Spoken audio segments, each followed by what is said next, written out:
Yo quisiera comenzar en esta noche leyendo un verso que nos va a servir yo diría, de trampolín, de inicio para el tema que se me ha asignado. Es un versículo que creo que la mayoría de ustedes conocen, muchos quizás lo conocen incluso de memoria, pero es un texto que el apóstol Pablo escribe a Timoteo en su segunda carta, su última carta antes de morir. Esta es una carta intensa, es una carta final, es una carta que cuando tú la lees de principio a fin, tú puedes notar cómo va adquiriendo un crescendo en intensidad. Y en un momento dado, el apóstol Pablo le recuerda a Timoteo en el capítulo 3, versículo 16, lo siguiente: toda escritura es inspirada por Dios. Y yo pudiera pararme ahí porque en gran medida es ahí donde está el tema de mi mensaje. Toda escritura es inspirada por Dios y útil para enseñar, para reprender, para corregir, para instruir en justicia. La palabra traducida como inspirada en el lenguaje original es theopneustos, y es una palabra que implica exhalar, como respirar hacia afuera. De manera que Pablo le está recordando a su discípulo más joven que toda palabra, no una gran parte, no la mayoría, y no toda la palabra en general, cada palabra verbalmente, palabra por palabra, ha sido respirada hacia afuera por Dios. Uno esperaría entonces que hay una relación entre el Dios que expiró la palabra y la palabra que fue revelada e inspirada por los hombres, a los hombres. De manera que el tema que se me ha asignado en esta noche es el Dios de la palabra. Yo no voy a hablar tanto de la palabra, aunque obligatoriamente tengo que hacer uso de la palabra y hablar de la palabra, pero el foco de mi exposición esta noche es el Dios que está detrás de la palabra, el carácter de ese Dios. De manera que uno pudiera establecer desde ya que hay una relación directa entre la palabra que alguien habla y el carácter detrás de lo que habla. Por ejemplo, si usted oye a un prisionero, a alguien que acaba de entrar a la prisión por 20, 25 años con una sentencia real, decir algo, yo no creo que esa palabra tendría para usted la misma autoridad, profundidad, contenido, credibilidad que la palabra que pudiera ser escuchada de parte de un hombre llamado por Dios a predicar la palabra y que al mismo tiempo tiene un carácter santo que ha sido probado y que ha sido observado por otros. Yo creo que inmediatamente tú le atribuirías mayor credibilidad a una palabra que a la otra. De manera que aún en términos humanos hay una relación establecida entre la palabra que se habla y el carácter de quien habla. Y yo creo que eso, de hecho, fue notado anterior a Cristo por Aristóteles, cuando hablaba de que en la retórica habían tres elementos importantes: el logos, que es la palabra misma, el ethos, de donde viene la palabra ética, el carácter del predicador que sale a relucir cuando él habla, cuando él predica, en el caso de Aristóteles como filósofo, del orador. Y luego está el pathos, que tiene que ver con la pasión con la que ese predicador habla. Y de esa manera, entonces, cuando nosotros hablamos de la palabra de Dios, nosotros estamos hablando de algo que está directamente relacionado al carácter de ese Dios, al ethos, a la esencia de Dios mismo. Uno de los teólogos contemporáneos, John Frame, en su gran obra, La Doctrina de la Palabra, dice que Dios es la palabra y que la palabra es Dios. Dicho de otra manera, la palabra refleja exactamente lo que Dios es, su esencia, su carácter. Donde Dios está su palabra. Donde la palabra de Dios está Dios. Y por eso es que mi tema es el Dios de la palabra. Mucha gente no tiene la fe, la confianza en Dios porque no ha leído, estudiado, rumiado, meditado, asimilado la palabra de Dios. si ha meditado la palabra, si la ha rumiado, si la ha entendido, si la ha incorporado a su ser, sin lugar a dudas, que la confianza y credibilidad y la fe depositada en ese Dios sería mucho mayor. Yo compartí esta mañana con el equipo nuestro en el devocional de hoy una ilustración que ya ellos probablemente la han oído un par de veces, y es de esto que me tocó escuchar de los labios de uno de los grandes hombres de Dios de esta época, R.C. Sproul, hace un par de años atrás, antes de su muerte, meses antes de su muerte, quizá un año antes de su muerte, un poco más, cuando me dio la oportunidad de entrevistarlo, yo le preguntaba que cuál era el mayor problema de la sociedad incrédula, y él me decía que esa pregunta se la habían hecho anteriormente y que sin pestañear, él dijo que la sociedad, el incrédulo, el pagano, no conoce a Dios. Y luego entonces me dice, en otra ocasión alguien me preguntó que cuál era el principal problema del creyente, del cristiano nacido de nuevo, y que él dice, eso es fácil porque la respuesta es la misma. Él no conoce a Dios. Él es conocido por Dios, pero frecuentemente él no conoce a Dios. Y Dios ha hecho énfasis a lo largo de toda la Biblia acerca de la necesidad que tenemos de conocerle. Escucha un texto también ampliamente conocido por muchos de ustedes, dicho, inspirado por Dios a través del profeta Jeremías, en el capítulo 9, versículos 23 y 24. Así dice el Señor, no se gloríe el sabio de su sabiduría, no se gloríe el poderoso de su poder, ni el rico se gloríe en su riqueza. En otras palabras, que nadie se gloríe en esa virtud o característica principal o primordial de tu vida. El rico en su riqueza, el sabio en su sabiduría, el poderoso en su poder. Tú puedes pensar en algo que tú creas que es tu mayor característica y Dios te diría, no te gloríes en eso, más el que se gloríe, gloríese de esto, de que me entiende y me conoce. Escucha el resto ahora. Pues yo soy el Señor que hago misericordia, derecho y justicia en la tierra, porque en estas cosas me complazco, declara el Señor. El Señor me está diciendo, tú sabes que no me complace tanto que vengas y te pares en un púlpito a hablar de mí como que tú conozcas de mí. De manera que antes de pararte en el púlpito a predicar mi palabra, yo necesito que tú conozcas al Dios detrás de la palabra. Antes de sentarte en un asiento el domingo en la mañana, o un miércoles o un viernes, y levante los brazos y cantes con gozo. Antes de hacer eso, yo necesito que tú conozcas a quién le está cantando. Ese es el Dios de la palabra. Cuando conocemos a ese Dios, nosotros somos transformados. La transformación del creyente no es tan difícil como frecuentemente se nos hace. Yo no estoy diciendo que es simple. Yo no estoy diciendo que ocurre en pocos meses. No, pero si yo verdaderamente conozco a Dios de manera natural, yo soy transformado, como dice el apóstol Pablo a los Corintios, de gloria en gloria, de un grado de gloria a otro grado de gloria. Como yo soy transformado, voz pasiva, por el Señor. ¿Cómo yo hago eso? ¿Cómo ocurre mi transformación? El apóstol Pablo dice, como viendo en un espejo la gloria de ese Señor en la faz de Cristo Jesús. En otras palabras, si ves a Cristo Jesús, ¿dónde? En su palabra, porque hoy en día no lo vamos a ver en ningún otro lugar que no sea su palabra. Si tú lo ves, al verlo, tú comienzas a ser transformado de manera natural por Dios, por el Espíritu de Dios, de un grado de gloria en otro grado de gloria, hasta que tú te conviertas en alguien como Él es cuando entre en los cielos. Cuando tú comienzas a pensar en ese Dios y realmente tú comienzas a entender sus atributos, cosas como estas ocurren.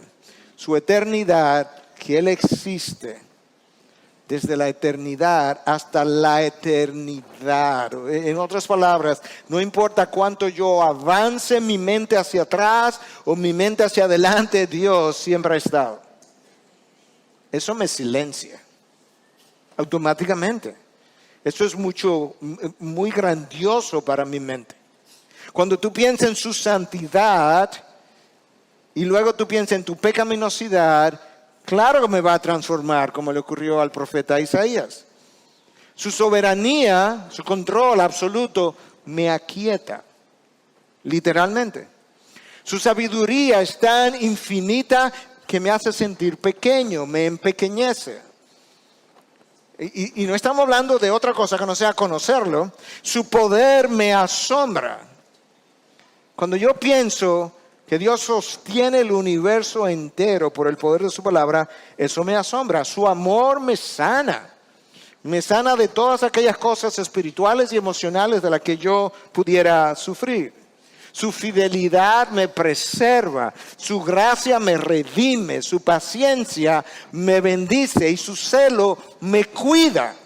Tú puedes entender de qué manera tan extraordinaria conocer el carácter de Dios me transforma sin todavía haber hecho una sola cosa, simplemente conociendo a Dios. Es como cuando Moisés subió a la montaña y pasa 40 días con Dios. Moisés no predicó allá arriba, Moisés no estuvo estudiando la Biblia, Moisés estuvo conversando con Dios, observando a Dios, conociendo a Dios. Y cuando él baja transformado, tan transformado que la gente no podía ver su rostro porque brillaba la gloria de Dios reflejada en el rostro de un hombre pecador, que vio un destello de la gloria de Dios de espalda.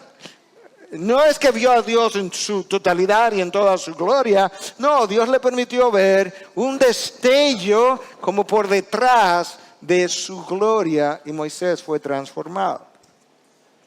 En otras palabras, conocer su carácter impacta mi vida de una manera que nada ni nadie lo puede hacer. Lo que yo quiero hacer en el resto del tiempo que me queda es ver algunas de las características de la palabra de Dios para inmediatamente irnos a ver el carácter de Dios que le da a la palabra esa característica.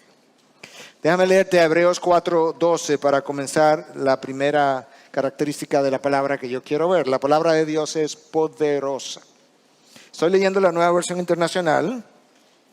Por una razón, simplemente porque la palabra traducida como poderosa aquí pudiera traducirse de diferentes maneras y la Nueva Versión Internacional, la Nueva Traducción Viviente y otras traducciones del inglés la tienen como tal y otras no. Ciertamente la palabra de Dios es viva y poderosa, más cortante que cualquier espada de dos filos. Penetra hasta lo más profundo del alma y del espíritu, hasta la médula de los huesos y juzga los pensamientos y las intenciones del corazón. Escúchame ahora. Si la palabra de Dios, la palabra que ha salido de Dios es poderosa, hay una sola explicación para el poder de esa palabra y es que el Dios de donde salió esa palabra inspirada es igualmente poderoso. La pregunta que tú y yo tenemos que hacernos es ¿qué tan poderoso es ese Dios? Piensa por unos minutos qué tan poderoso es ese Dios al que le estamos rindiendo adoración. Déjame decirte que la Biblia abre, la revelación de Dios comienza haciendo una declaración del poder de Dios. En el principio Dios creó los cielos y la tierra. La historia bíblica abre exaltando el poder de Dios. Y cuando tú sigues leyendo, en el versículo 3, tú encuentras, entonces dijo Dios, sea la luz. ¿Y sabe qué ocurrió? ¡Bum! Hubo luz. Dios no se movió. No tiene brazos para hacer nada. No tiene piernas para moverse. Dios habló y según habló, así fue. Versículos 6 y 7. Entonces dijo Dios, haya expansión en medio de las aguas y separe las aguas de las aguas. Y las aguas comenzaron a moverse. Y así fue. Versículo 9, entonces dijo Dios, júntense en un lugar las aguas que están debajo de los cielos y que aparezca lo seco. Y las aguas comenzaron a retirarse y lo seco comenzó a aparecer. ¿Tú quieres saber cuán poderoso es ese Dios? Versículo 11, y dijo Dios, produzca la tierra vegetación, y fue así. Versículo 14 y 15, dijo Dios, haya lumbreras en la expansión de los cielos, y fue así. El sol y la luna aparecieron del tamaño que tienen en el lugar que están. ¿Quieres saber qué poderoso es nuestro Dios? Versículo 20, entonces dijo Dios, llénense las aguas de multitudes de seres vivientes y vuelen las aves sobre la tierra en la abierta expansión de los cielos. Dios habla y las aguas se llenan de peces y los aires se llenan de aves. Versículo 24, dijo Dios, produzca la tierra seres vivientes según su género, y fue así. Versículo 26, hagamos al hombre a nuestra imagen conforme a nuestra semejanza. 8 veces en Génesis 1 se enfatiza que Dios habló y algo ocurrió. El Dios de la palabra es tan poderoso que al hablar la nada produjo todo. Hay un principio de ciencia en la primera ley de la termodinámica que dice que de la nada, nada sale. Y nosotros decimos de la nada, nada sale. Eso es cierto, a menos que Dios hable y de la nada sale todo. ¿Quieres saber qué tan poderoso es nuestro Dios? Dios le habla a la nada y la nada produce todo lo que existe en el día de hoy. ¿Tú puedes creer eso? Su poder es ilimitado. El hombre no puede pensar en ese Dios porque él piensa que Dios es tal como Él es. Él piensa que el poder de Dios es como el suyo, limitado. Que su sabiduría es como la nuestra, limitada. Que las posibilidades que Dios tiene son como las nuestras, también limitadas. Es evidente que este relato que Dios creó los cielos y la tierra, claramente nos muestra el poder de Dios.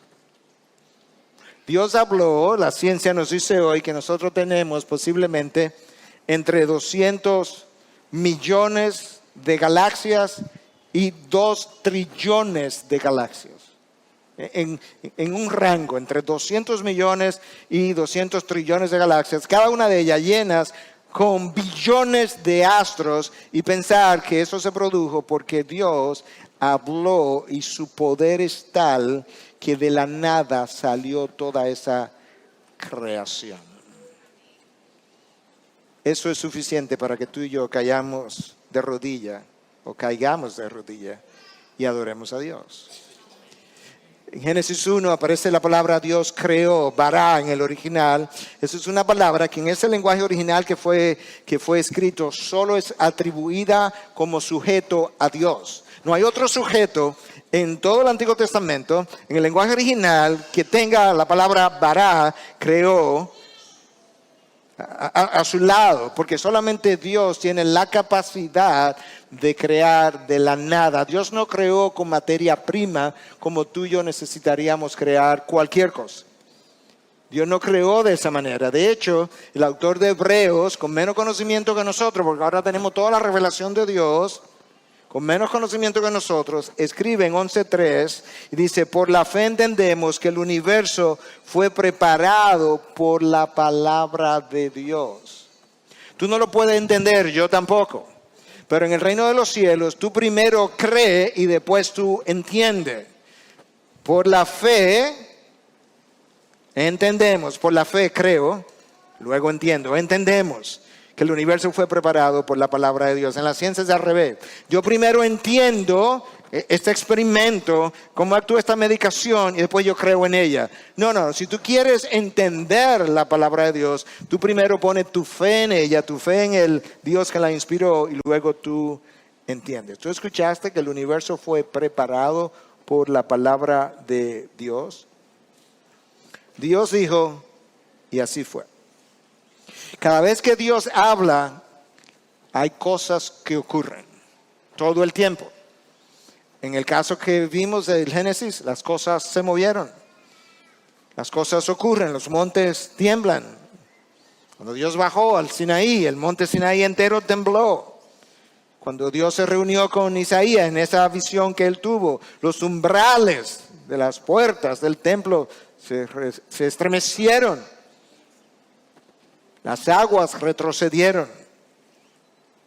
Esa es la palabra que el hombre obedece o desobedece. El mismo teólogo que mencioné, John Frame, dice en su obra, a la doctrina de la palabra de Dios, que la palabra es una comunicación personal de Él hacia nosotros. Pero es más que eso. La palabra de Dios es poder. Y es poder creador. Es poder que sale del Creador.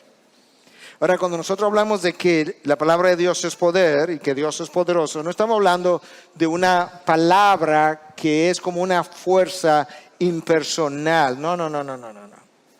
La palabra de Dios es una fuerza, pero no es simplemente una fuerza. Y es poder, pero no es simplemente poder. La palabra de Dios tiene contenido. La palabra de Dios tiene significado. La palabra de Dios tiene propósito.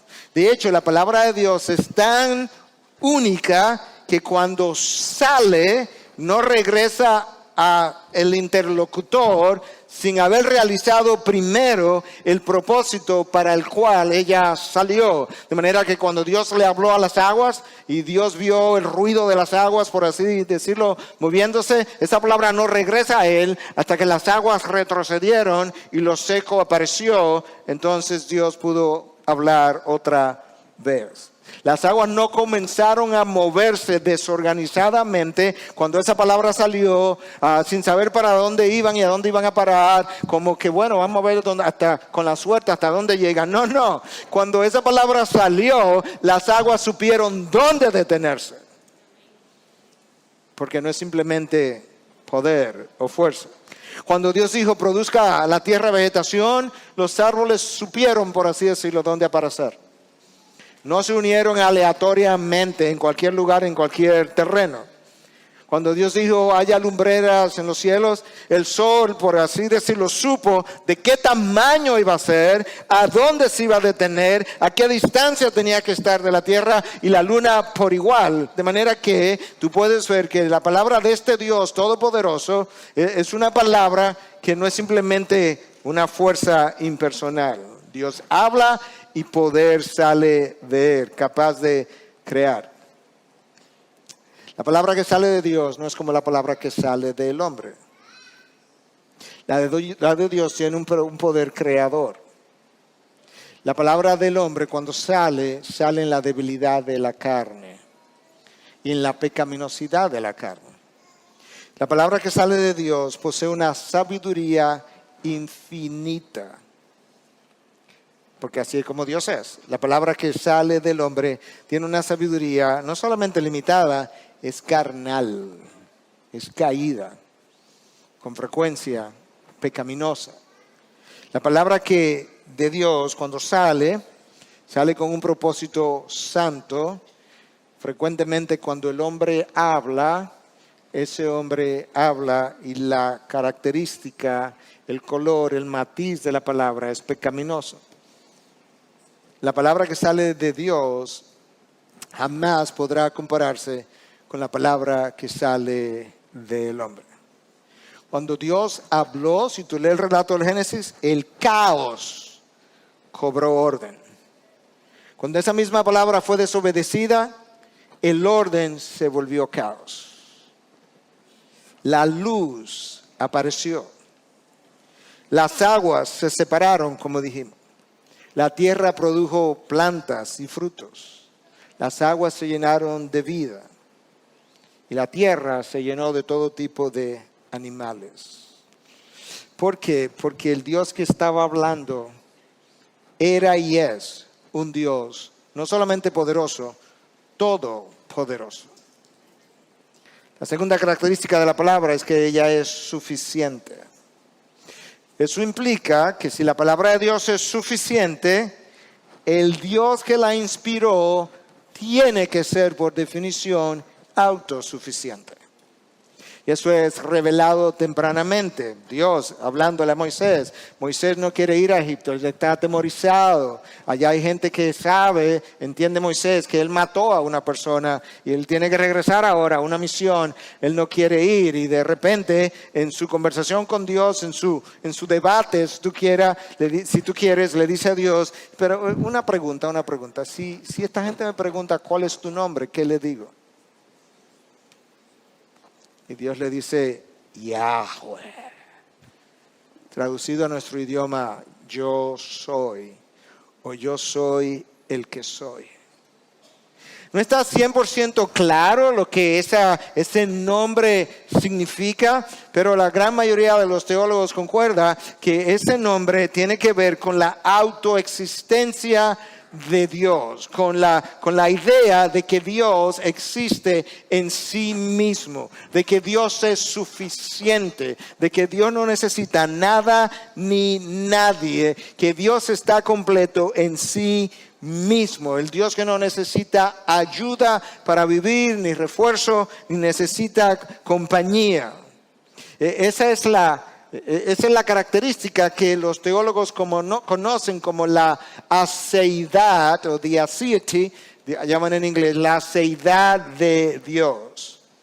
Déjame leerte brevemente cómo esta fuente define la aseidad de Dios. La cita es un poco larga, pero vale cada palabra. La aseidad de Dios es su atributo de autoexistencia e independencia.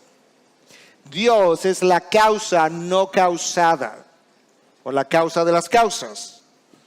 Es el creador no creado. Él es la fuente de todas las cosas. El uno que lo originó todo y que sostiene todo lo que existe.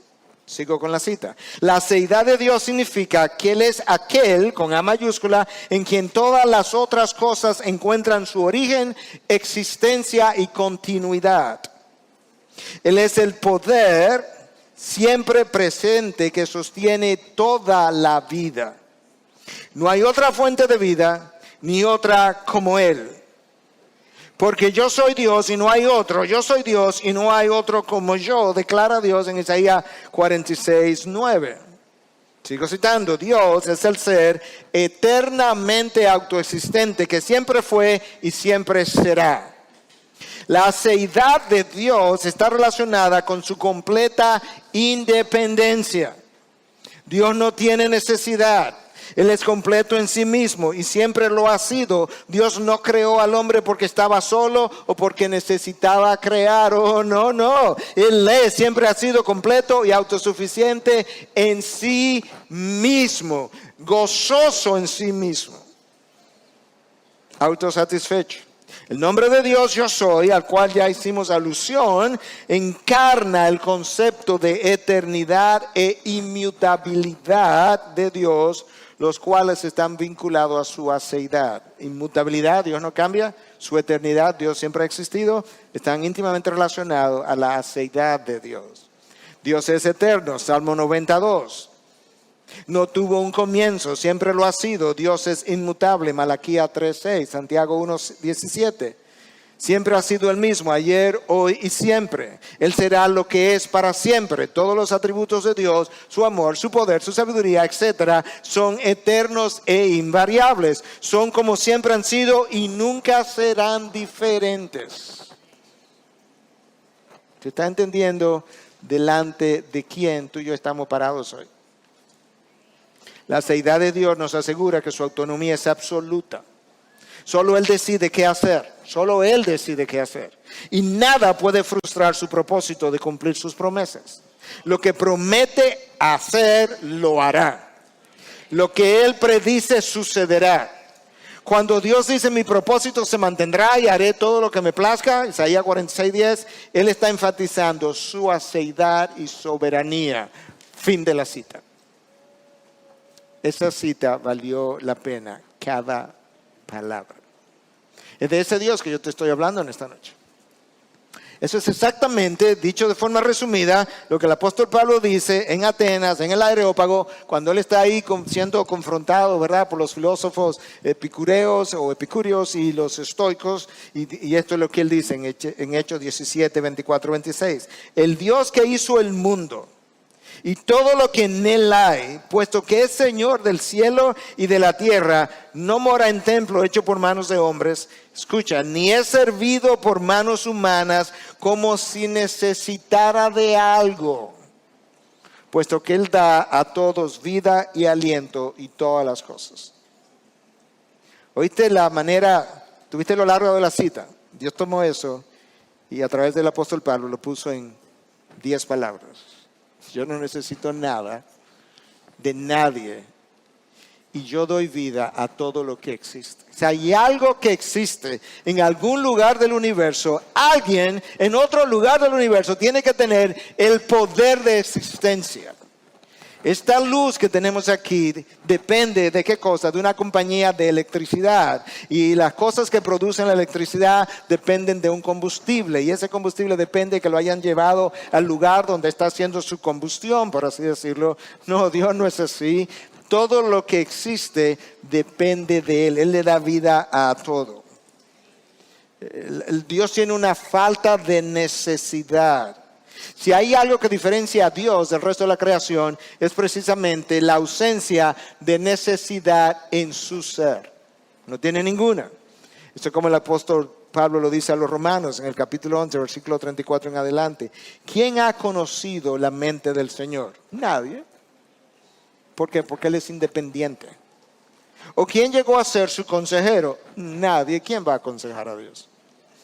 ¿O quién le ha dado a Él primero para que le tenga que recompensar? Nadie. Él lo tiene todo. Porque de Él, por Él y para Él son todas las cosas. A Él sea la gloria para siempre. Amén. Dios puede tener ángeles, pero no ayudantes que Él necesite. Dios puede tener hijos, pero no hijos que llenan necesidades en Él. Cuando Dios me creó, Él no dijo, wow, ahora sí estoy yo satisfecho. No. Yo voy a ser satisfecho a una nueva criatura para que Él tenga algo de lo que yo soy. Dios no tiene consejeros. Dios no tiene quien supla necesidades en Él. De esa misma manera, su palabra es suficiente. Cuando hablamos de que su palabra es suficiente, tenemos que calificar eso un poco, porque obviamente su palabra no es suficiente para hacer una cirugía de apendicitis. No, porque el texto bíblico no es un tratado de medicina. Pero la palabra es suficiente para enseñarme quién Dios es, para enseñarme a adorar a ese Dios. La palabra es suficiente para enseñarme el camino de la salvación. La palabra es suficiente para que yo conozca todo lo que Dios entiende que yo debo conocer. La palabra es suficiente para que yo pueda conocer mi pecaminosidad a la luz de su santidad, y entonces eso me lleva a una convicción de pecado, al arrepentimiento y luego el perdón de ese pecado y a la salvación. En tercer lugar, porque el tiempo ha ido corriendo, la palabra de Dios es infalible e inerrante. Ahora, la razón por la que la palabra de Dios es infalible e inerrante es porque Dios es en sí mismo, o porque la sabiduría de Dios es infinita, justo, veraz, santo, sin medida, inmutable, omnisciente. Obviamente, si tú tienes un ser que es omnisciente, que es santo, que es justo, que no cambia, que es inmutable, que es veraz y que tiene una sabiduría que no tiene límites,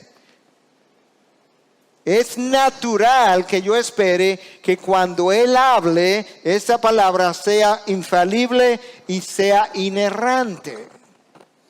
Por eso que el apóstol Pablo, al cerrar el capítulo 11 del libro de Romanos, él irrumpe en una doxología. Dice, oh, profundidad de las riquezas y de la sabiduría y del conocimiento de Dios. Oh, qué profundidad tiene esta sabiduría y este conocimiento. Cuán insondables son sus juicios e inescrutables sus caminos. Pablo está contemplando la sabiduría desplegada en el mismo libro de Romanos acerca del plan de salvación y dice, wow, qué profundidad, cuán insondable es esto que ha sido revelado. Y pensar que esta sabiduría se extiende desde la eternidad hasta la eternidad. Piénsalo de esta manera, porque estamos pensando ahora en la palabra infalible, ¿verdad? Y estamos pensando en el origen de la palabra, de esa palabra, en ese Dios. Al ser omnisciente y conocerlo todo, Dios puede inspirar, Él es omnisciente y lo conoce todo, de principio a fin, Él puede inspirar una palabra inerrante. Su santidad le impediría que nos engañe. Porque un ser santo, puro, no puede ser un engañador. Por eso su palabra es perfecta, sin error. Como Él es completamente justo, eso implica que su palabra entonces, porque Él es completamente justo, cuando Él habla, esa palabra es veraz. Porque Él es un ser justo. Al ser inmutable, eso implica que Dios no tiene una palabra hoy y otra palabra mañana. Su palabra es eterna, desde la eternidad hasta la eternidad. Es infalible, es inerrante. El salmista, con menos conocimiento que nosotros en el sentido de que no tenía toda la Biblia como tú y yo sí la tenemos, el salmista pudo ser inspirado por Dios y escribir en el Salmo 19 lo siguiente, dice: la ley del Señor es perfecta. Ahí está su inerrancia, ahí está su infalibilidad. Pero es así porque el ser que la inspiró es así, que restaura el alma. El testimonio del Señor es seguro. Ahí está su infalibilidad. Claro, no hay nada que te pueda hacer equivocar. Que hace sabio al sencillo. Los preceptos del Señor son rectos. Claro, porque Él es justo. Que alegran el corazón. El mandamiento del Señor es puro. Es santo. ¿Por qué? Porque Él es santo. Sin medidas. Y ese mandamiento del Señor que es puro alumbra los ojos. El temor del Señor es limpio, relacionado a su santidad, que permanece para siempre. Los juicios del Señor son verdaderos. Porque, dice el salmista, todos ellos son justos. Los juicios del Señor son verdaderos porque Él es justo. Tú puedes ver la relación que existe entre la palabra de Dios y el Dios que la inspiró. Yo creo que todos nosotros conocemos el nombre de Martín Lutero.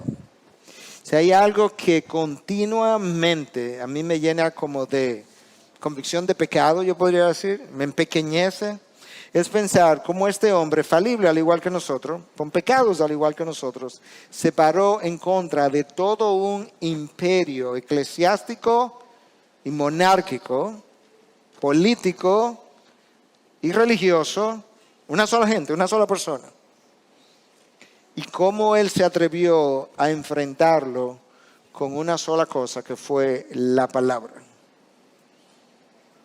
Lutero libró una lucha campal contra todos los poderes, contra las personas más poderosas de su época. Ahora, ¿tú sabes por qué Lutero hizo eso? Porque conociendo su palabra llegó a conocer el Dios de la palabra. Y tú sabes dónde hablamos de eso con el devocional esta mañana con el equipo. ¿Tú sabes cómo tú conoces si una gente conoce a Dios? ¿Tú sabes cómo tú puedes conocer rápidamente cuando una persona conoce a Dios? Ponlo a orar.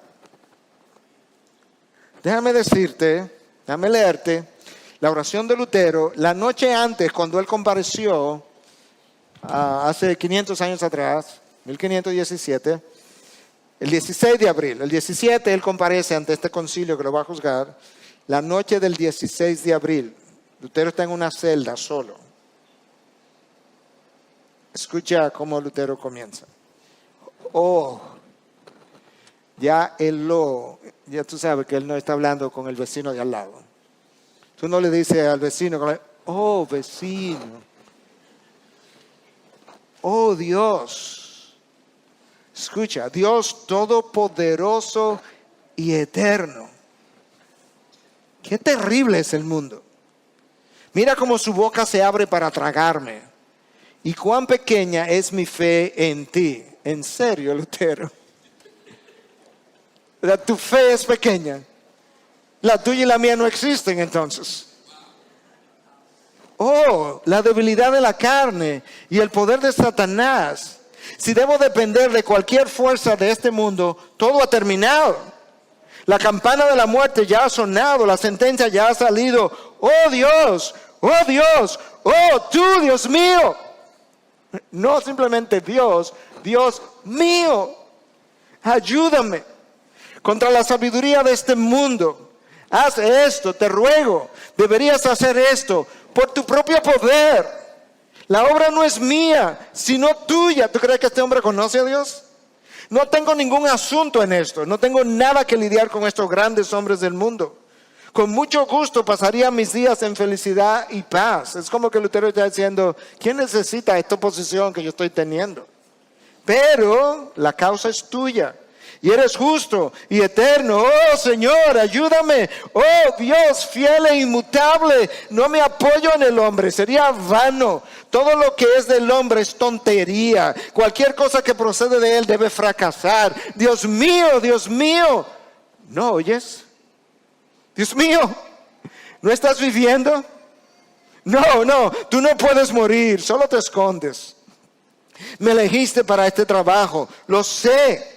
Por lo tanto, oh Dios, cumplid vuestra propia voluntad. No me abandones por tu bien amado Hijo Jesucristo. ¿Tú escuchaste lo que Lutero dijo? Él no dice, no me abandones por ese imperio que está ahí. No, por tu buen amado Hijo Jesucristo. No me abandones porque Él me compró. Dios mío, ¿dónde estás? ¿Dónde estás? Ven, te ruego, yo estoy listo. Mírame, aquí estoy preparado para dar mi vida por tu verdad, sufriendo como un cordero. Porque la causa es santa, es tuya. No te dejaré ir, no, ni aún por toda la eternidad. Y aunque el mundo esté lleno de demonios y este cuerpo que es obra de tus manos sea arrojado, pisoteado, cortado en trozos, consumido en cenizas, mi alma es tuya. ¿Tú crees que este hombre conoce a Dios? Si tengo tu propia palabra para asegurarme de ello. ¿Tú oíste qué fue lo que Lutero está diciendo? Yo sé que mi alma es tuya. ¿Dónde yo lo conocí? Yo tengo tu propia palabra para conocerlo. Mi alma te pertenece y permanecerá contigo para siempre. Amén. Oh Dios, envía ayuda. Amén. Wow. ¿Te imaginas? El concilio me espera mañana, pero yo acabo de tener una conversación, una entrevista personal con Dios. Y estas fueron sus palabras. Lutero creía en la autoridad de la palabra porque creía en la autoridad de ese Dios sobre el concilio que lo iba a juzgar mañana. Lutero confió en ese Dios porque confió en la soberanía de ese Dios. La palabra de Dios es soberana, pero es soberana porque el Dios detrás de la palabra es soberano. Y Dios declara su soberanía en cada libro de la Biblia, de múltiples formas, desde múltiples ángulos, en múltiples colores, en múltiples dimensiones. Una y otra vez. Y Lutero conocía a ese Dios. Escuchen, Génesis 1:1, en el principio Dios creó los cielos y la tierra. Hebreos 1:3, Él sostiene todas las cosas por el poder de su palabra. Efesios 4:6, Él está por encima de todo. Esto está hablando de la soberanía del Dios detrás de la palabra en el cual Lutero creyó. Y Isaías 46:10, yo declaro el fin desde el principio y desde la antigüedad, lo que no ha sido hecho. Isaías 40:22, Él es el que está sentado sobre la redondez de la tierra, cuyos habitantes son como langostas. ¿Escuchaste? Dios está viendo aquí, dice, tú ves toda esa gente que está ahí, son como langostas, así de pequeños. Salmo 115:3, Él hace lo que le place. Wow. Efesios 1:11, Él obra todas las cosas según el consejo de su voluntad. Isaías 45:7, yo soy el que forma la luz y crea las tinieblas. Escucha, el que causa bienestar y crea calamidades. Yo soy el Señor el que hace todo esto. ¿Tú escuchaste lo que Dios está diciendo? En el día de mañana, cuando ocurre un desastre natural, no le digas a nadie, no, que Satanás fue el que causó eso, porque Dios no tiene nada que ver con el desastre natural. O cuando se caiga un avión, no vaya y le diga al incrédulo o aún al creyente, no, Dios no tiene nada que ver con ese avión que se cayó. Eso es Satanás. No, Satanás es un instrumento en las manos de Dios para llevar a cabo sus propósitos. Dios declara Él mismo que Él causa el bienestar y crea calamidades. Yo soy el Señor el que hace todo esto. Efesios 1:14, fuimos creados para la alabanza de su gloria. Romanos 11:33, todo es de Él, por Él y para Él. Si Dios creó los cielos y la tierra, ¿tú sabes lo que eso significa? Que Dios tiene la patente de esa tierra. El título de propiedad lo tiene Dios de esa tierra. Esa es la razón por la que Dios puede decirle a su pueblo, ¿tú ves esta tierra prometida? yo se la voy a quitar a las tribus paganas que están ahí, te la voy a dar a ti. ¿Y qué derecho tiene Dios de hacer eso? Él es el dueño del cielo y la tierra.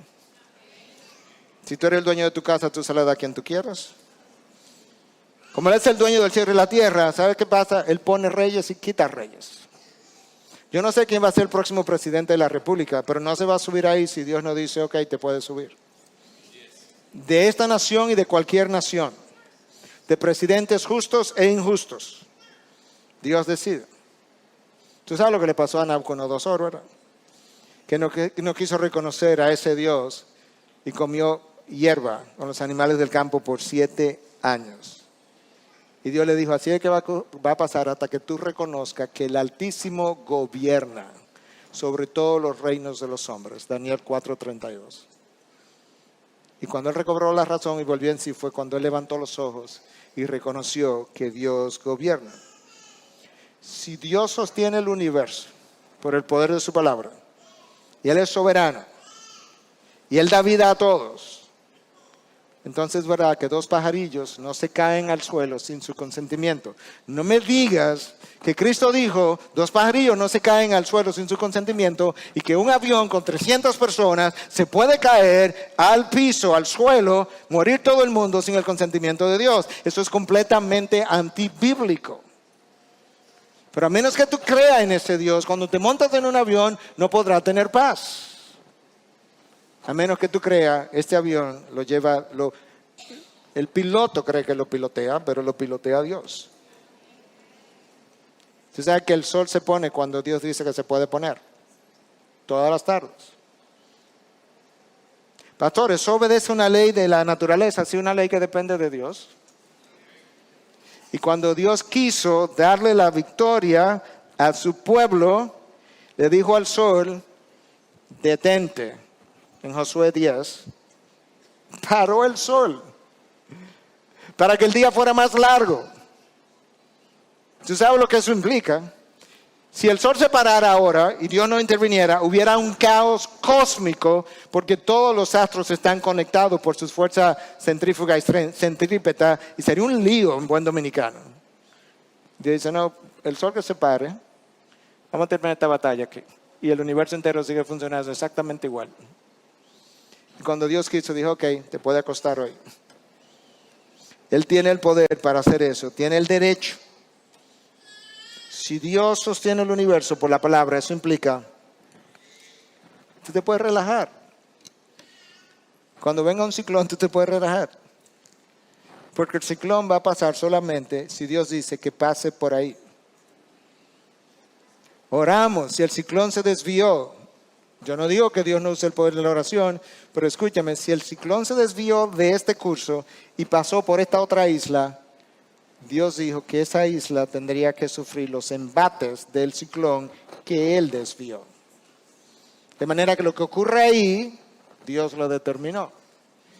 Ese es el Dios de la palabra. Ahora, su soberanía no es arbitraria, su soberanía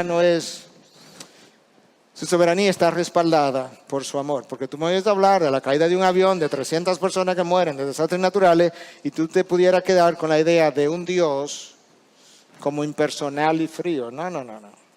Su soberanía está respaldada por su amor infinito. Déjame contarte esta historia real. Ella tenía 18 años, él tenía 19. Cuando se conocieron, se enamoraron, se casaron un año después. 6 años y 3 hijos más tarde, ella decidió, mientras estaba fregando platos ahí en el fregadero, que ya ella no podía aguantar esto más, y con una pila de platos, al otro día ella decidió que se iría de la casa y se fue. Se quitó el delantal esa noche, decidió que al día siguiente ella se iría.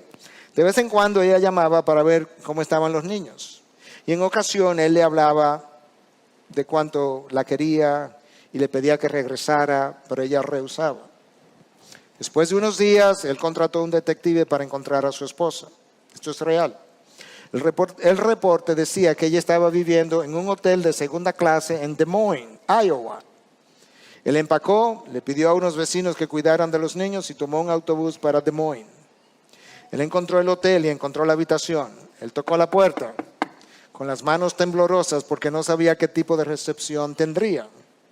Su esposa abrió la puerta, se quedó parada, mirándolo en choque y luego cayó sobre sus brazos. Ella regresó. Más tarde, ya con los niños acostados, él le preguntó, ¿por qué no me dijiste dónde estaba cuando tú llamabas? Tú sabes que te amo. Ella respondió, antes tu amor fueron solo palabras. Ahora yo sé cuánto me amas porque viniste. Déjame decirte algo. Dios no solamente habló de su amor. Cristo vino y se puso piernas, por así decirlo, y brazos. Y Él actuó y fue a una cruz y se crucificó y derramó sangre, demostrando que lo que había dicho con palabras de ese Dios redentor era verdad. De la manera que este esposo fue tras su esposa, Cristo vino tras la suya. Y eso habla de que su soberanía realmente está respaldada por su amor demostrado en la encarnación. Si Dios está por encima de todo y de todos, como dijimos, entonces aunque caigan 1000 a tu lado y 10,000 a tu diestra, como dice el salmista en 91:7, no temerás al terror de la noche, ni saeta que vuele de día, dice el Salmo 95:5. ¿Por qué? Porque Él está por encima de todo y tú existes en Él. No tengo por qué temerle a Satanás, yo no tengo razones para temer. Satanás puede estar suelto, pero no sin control. Satanás puede ser que te muerda, pero ¿tú sabes quién tiene la soga de Satanás? Dios. De manera que Él va a hacer lo que Dios le permita hacer. Satanás no hace lo que Él quiera. Satanás hace lo que Dios decida que Él puede hacer. Si tú no me crees, tú abre el libro de Job y te lo lees entero. No, te lee 3 capítulos de Job. Y tú te das cuenta si Satanás está bajo control o no. Tronos, dominios, principados, poderes, no importa. Todos están sometidos a Dios. Si Dios conoce el fin desde el principio, Dios entonces puede predecir y lo que Él predice va a ocurrir. Literalmente. Hermanos, si Dios conoce todo del principio a fin, ¿por qué te preocupas? Tu historia está escrita, Dios la ha determinado. Él no solamente conoce el futuro, Él controla el futuro. Él no solamente conoce tu historia, Él escribió tu historia. Dios no solamente... ¿Qué tú vas a desayunar mañana en la mañana? Yo no sé. Pero Dios te puede decir de cada uno de nosotros lo que va a desayunar y si te va a gustar y no te va a gustar. ¿Por qué? Porque Él es omnisciente. Dios nunca ha aprendido nada, siempre lo ha conocido todo. Desde el principio. Tú se lo hubiera preguntado hace un año y Él te dice tal día, a tal hora, en tal desayuno, Miguel va a comer o no va a comer. Esa omnisciencia ni siquiera es exclusiva del cristianismo, es creída en el judaísmo y es creída aún en el islam. Es creída de que Dios, por definición, tiene que tener omnisciencia. Y esa es de esa soberanía y control absoluto que estamos hablando, esa es la característica que más quietud debe dar al hombre. El tiempo se me fue sin darme cuenta, déjame ver si puedo resumir y cerrar. La palabra de Dios declara que todas las cosas cooperarán para bien. Todas las cosas, yo le decía eso a un grupo de líderes anoche en mi iglesia. Todas las cosas, no importan las peores cosas, cooperarán para bien. La palabra ahí en el original para cooperar, cooperarán en griego es sunergei. Tal como yo la pronuncié, así tú la puedes escribir, sunergei. Implica múltiples cosas a la vez. Déjame decirte lo que implica. Crear, o cómo puede ser traducido. Crear y eliminar. Colocar y reemplazar. Conectar y agrupar. Al mismo tiempo. Interrelacionar y entrelazar. Dar forma y avanzar constantemente. Presionar y estirar. Mover y operar. Controlar y guiar. Arreglar e influenciar. ¿Tú sabes lo que eso implica? Si todas las cosas van a cooperar para bien, que Dios continuamente va a crear cosas y a eliminar cosas para que su propósito prevalezca.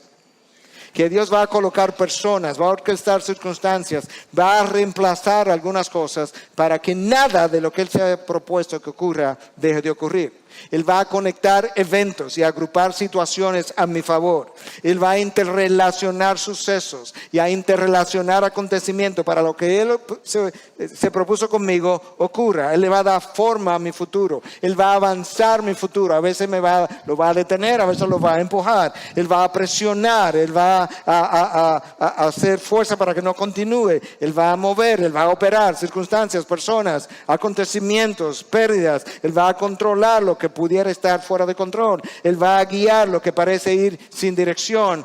Todo para que coopere para mi bien. Lo increíble es que Él me dice ahí mismo cuál es mi bien. Desde la eternidad pasada, Dios ha decidido para aquellos que le aman y son llamados conforme a su propósito, que Él va a hacer que todas las cosas cooperen. Y para eso tiene que empujar, parar, detener, guiar, crear, eliminar, todo lo que dijimos, para que todas las cosas cooperen para mi bien.